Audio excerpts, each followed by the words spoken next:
बिस्मिल्लाहिर्रहमानिर्रहीम।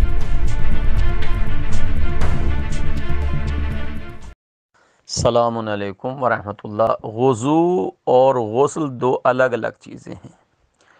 वज़ू अपना अहकाम रखती है, गुस्ल अपने।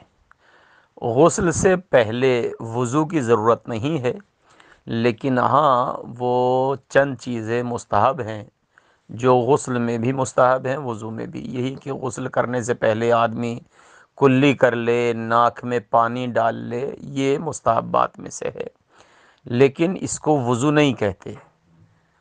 लिहाजा वज़ू और गुस्ल दो अलग अलग चीज़ें हैं। आपने अगर वज़ू किया है तो गुस्ल करने की ज़रूरत नहीं है, गुस्ल किया है तो वज़ू की कोई ज़रूरत नहीं है। वज़ू अलग चीज़ है, गुस्ल अलग चीज़ है।